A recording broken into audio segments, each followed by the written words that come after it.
You see, in the beginning, there was no mind. The need for survival created the mind.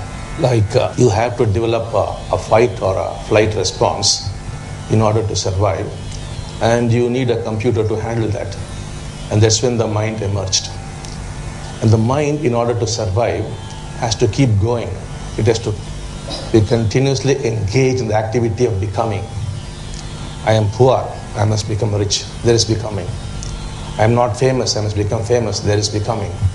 I am unhealthy, I must become healthy. There is becoming. Unless there's continuous work, continuous becoming, the mind will collapse. Because the mind is only that activity of becoming. So now, when certain things do not interest you, you start asking fundamental questions. Otherwise, the mind will perish.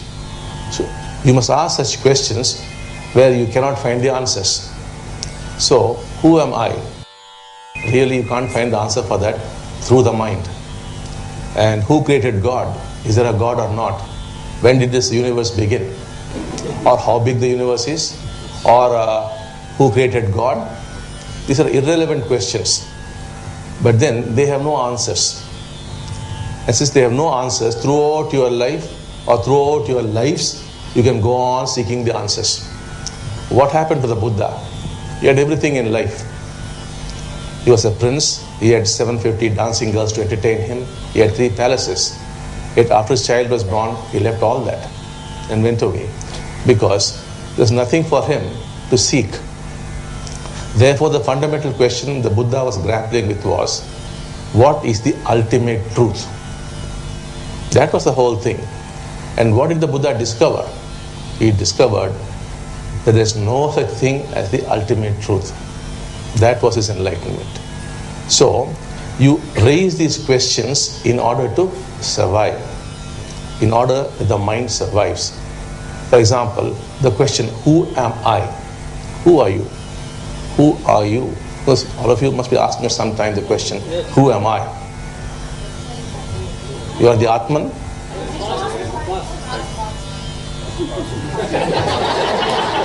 So you'll of course find in the scriptures, you are the Atman, you are one with Brahman. Some say you are one with God, some say no, you have to live with God. This and that. But actually, who are you? You are that question. That's all. By asking that question, who am I, you are surviving. That's all. There are no answers to these questions. The question would disappear. And if the question disappears, you disappear. That's all. What happened to a Buddha? The question disappeared. What is the ultimate truth? Siddhartha disappeared and Buddha emerged. Venkataraman, the boy, asked the question, who am I? The question disappeared and Venkataraman went away, only Ramana remained. So also for everybody. So there are no answers to these questions. They are simply games, tricks played by the mind in order that it continues to survive. Because you have to survive, no? And you have identified yourself with the mind.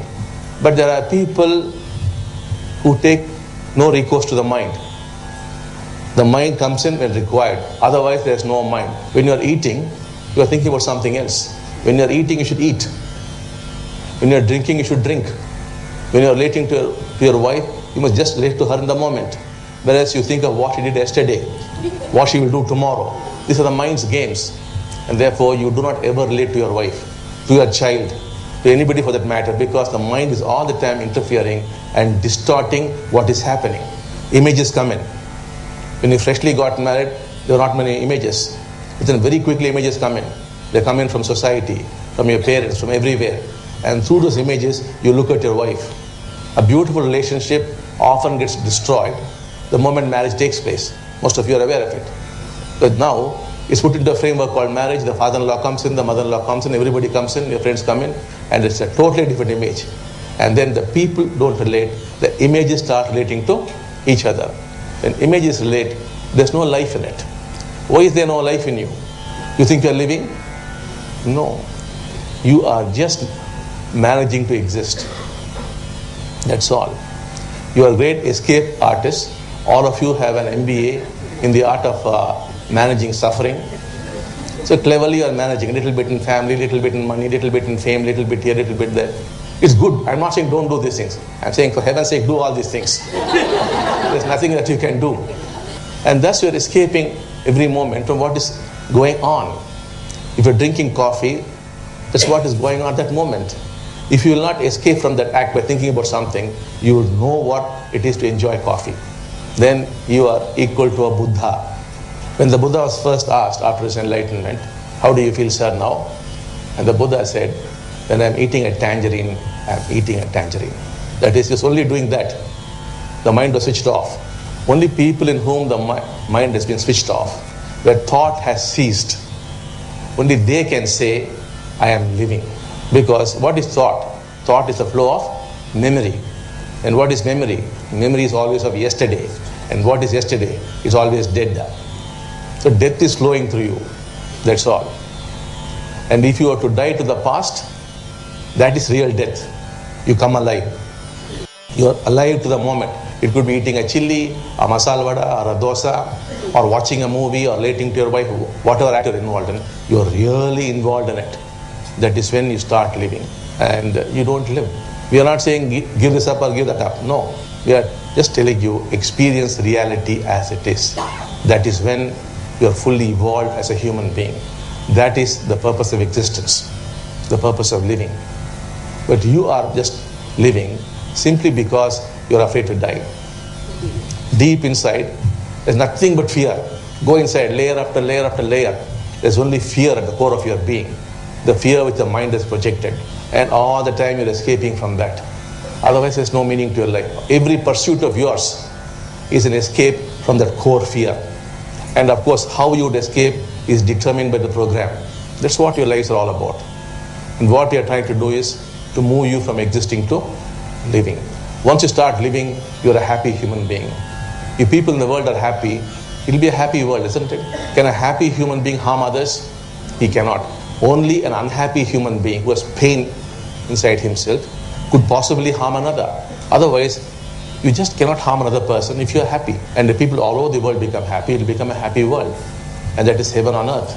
But because we are unhappy with our wives, we're unhappy with our children, we're unhappy with our parents, we're unhappy with our friends. All this collective unhappiness or this collective violence is what manifests in the world as terrorism, as war, and all other conflicts. It's not that nations are responsible, politicians are responsible. No. That's only at the surface level. Deep inside, we are responsible. We are unhappy human beings. We are beings who are in conflict with ourselves and in conflict with others. And that conflict is what is manifesting in the external world. So unless we as individuals transform ourselves, there's no hope for mankind. We've had so many revolutions, the French Revolution, the American Revolution, the Chinese Revolution, the Russian Revolution, so many revolutions. But has man changed? No. That pain remains, that suffering remains, that violence remains in different forms. Like earliest human beings wanted a spear or a stone. We want a car or an aeroplane. Desire remains. Object of desire has changed. He had the fear of the tiger. You have fear of the share market. Fear remains. So it continues like that. So unless we transform inside, there's no hope for us, or for our societies, or for our nations, or for the world at large.